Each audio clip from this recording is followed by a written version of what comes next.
But I watched television so much. Matter of fact, during the COVID, I watched it so much that I started doing voice impersonation like I did when I was a kid, just to entertain myself.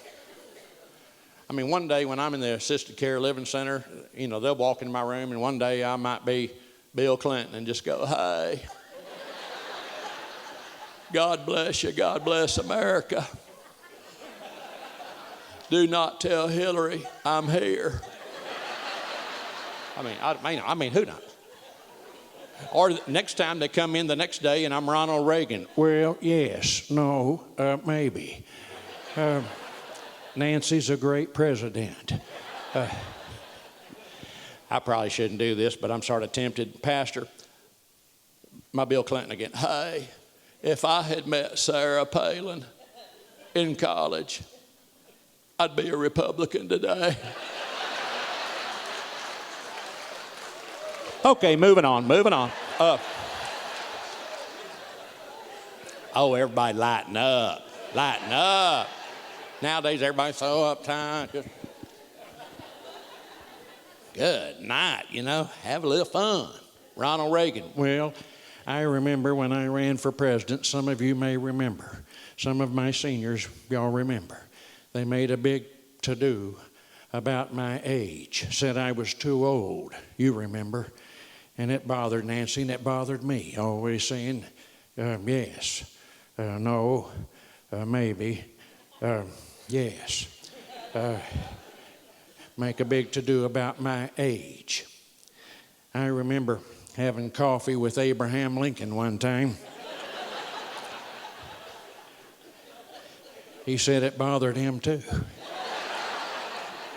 When I come to North Carolina, when I flew into Charlotte, yesterday, I couldn't help but just, you know, I get in that airport, and it happens to me every time. I see the Billy Graham, you know, signs and stuff, and I've done stuff for Dr. Billy Graham, and I just break into Billy Graham right down there in the baggage claim area.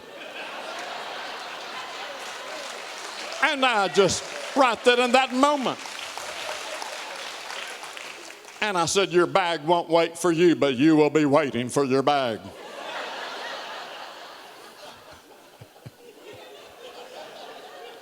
I love Dr. Graham. He was good to me. And I remember one of my favorite ones to tell is we were sitting on the porch. We were in these rockers, rocking. And I said, "Dr. Graham, these are nice rockers." He said, "It was my idea to put rockers all over the cove. People like to rock and spend time together."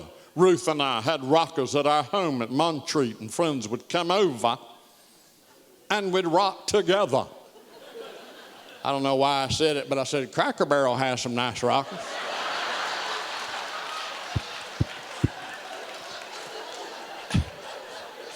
I felt like an idiot.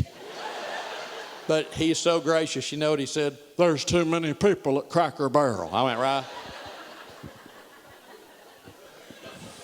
I love him. You know, my dad knew something was wrong with me when I was a kid. We were walking out of church, and he said to the preacher, "Good sermon, preacher." And the preacher shook his hand, "Thank you, Floyd." And then the preacher looked down at me and said, "Dennis, how are you doing?"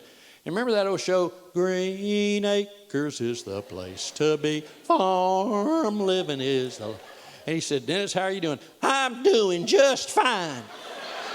How are you, dear pastor?" He looked at my dad, and my dad said, "We've whooped him a bunch. We don't know what else to do."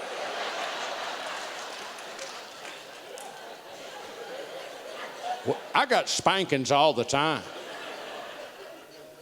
But I'd learn, you know, I'd watch Andy Griffith's show, old Barney Fife. I watched that show so much, and this is classic. This is one of my first stories, but I remember I was in the back of our little country church, and the preacher said, "What should we do with sin?"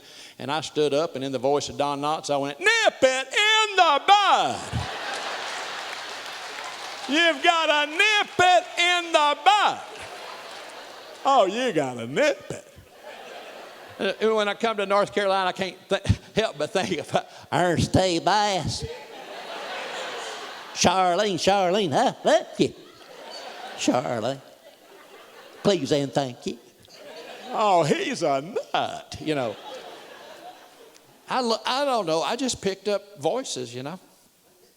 I remember At Christmas time, it's a wonderful, wonderful life.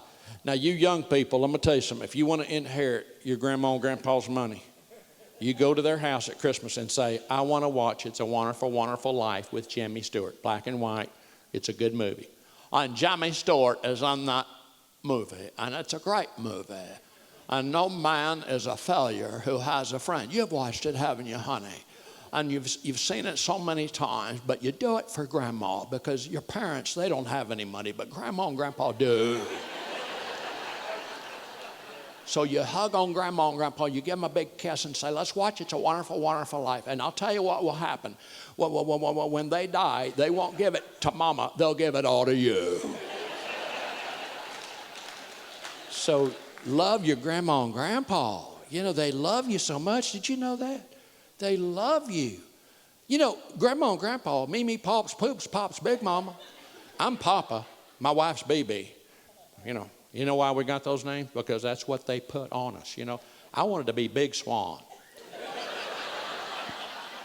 And you know what my son and daughter said? Everybody may call you that, but we want them to have their own name for you, which is Papa. I went, Papa. And my wife, she wanted to be Honey Love because I call her Honey Love all the time. And she wanted to be called Honey or Honey Love. But they said, no, that's what Dad calls you. And we want the grandkids to have your own. And they put BB on her. BB. I had a lady come up to me after church one night. I was speaking at a place. She said she was a missionary in Africa. And she said, in Swahili, BB is Big Mama. And that didn't go over with my wife.